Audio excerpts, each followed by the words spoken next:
राम और कृष्ण में बहुत अंतर है। राम को एक मर्यादित दिखाया गया है, लेकिन हर जगह मर्यादा भी सही नहीं। सीता के बारे में लांछन लगाया गया, राम को पता था कि गलत है, फिर भी राम ने सीता को कहते हैं कि वन में जाने का आदेश दिया। लेकिन कृष्ण एक पूर्ण मनुष्य है। अगर राम की जगह कृष्ण होते तो शायद ऐसा नहीं करते। वो रुक्मणी को कभी नहीं छोड़ते, वो खुद छोड़ देते राजगद्दी, लेकिन रुक्मणी को कभी नहीं छोड़ते। क्यों? क्योंकि पूर्ण मनुष्य है वो। जो पूर्णता का बोध होता है ना कृष्ण में, वो एक अलग पूर्णता का बोध है। जैसे कसम खा ली कि महाभारत में मैं हथियार नहीं उठाऊंगा, और महाभारत के युद्ध में उन्होंने हथियार उठा लिया। तो इससे क्या पहचान मिली? इससे ये पहचान मिली कि जब आप कसम खाते हो तो कुछ परिस्थितियां अलग रहती है। तो कसमों को तोड़ा भी जा सकता है, जरूरी नहीं कसम नहीं तो। लेकिन राम नहीं, वादा पूर्ण मर्यादित। जैसे भीष्म ने प्रतिज्ञा ली, भीष्म ने प्रतिज्ञा नहीं तोड़ी, उसका नुकसान ये हुआ कि महाभारत जैसा युद्ध हो।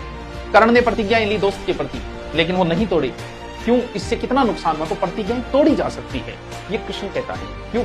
तभी तो कृष्ण को पूर्ण मनुष्य कहा गया है। कभी वो कसम खा रहा है, कभी तोड़ रहा है, कभी युद्ध न करने की कह रहा है, कभी युद्ध कर रहा है। सारी परिस्थितियां हैं उसके पास। एक पूर्णतः जो बौद्धिक विकास होना चाहिए ना व्यक्ति का, वो पूर्ण मनुष्य इस दुनिया में पैदा हुआ, वो कृष्ण पैदा हुआ। नौवां तो उससे भी ऊपर, कौन सा? बुद्ध। कृष्ण और बुद्ध में क्या अंतर?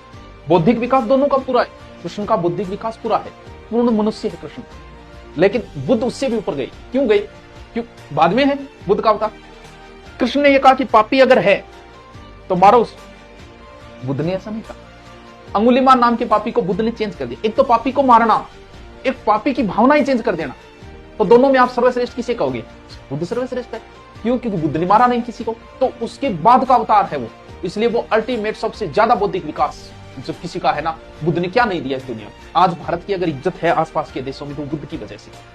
आप कहीं जाओगे ना, Myanmar, Cambodia, Thailand, Sri Lanka, Buddha ही बुद्ध है। आप अपने आप में फक्र महसूस करोगे कि मेरे देश में पैदा हुआ एक व्यक्ति आज कितना पूजा जा रहा है। उन देश में हर जगह बुद्ध की फोटो है, हर जगह बौद्ध धर्म है। वहां बुद्ध पैदा भारत में हुए, लेकिन भारत में इतने नहीं पूजे गए जितने। यानी आज विश्व के देश अगर भारत की तरफ देख रहे हैं तो उसका कारण है बुद्ध।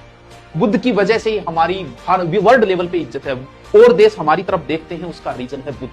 क्यों? क्योंकि बुद्ध की वजह से वो धर्म जो है वो आसपास के देशों में पनपा।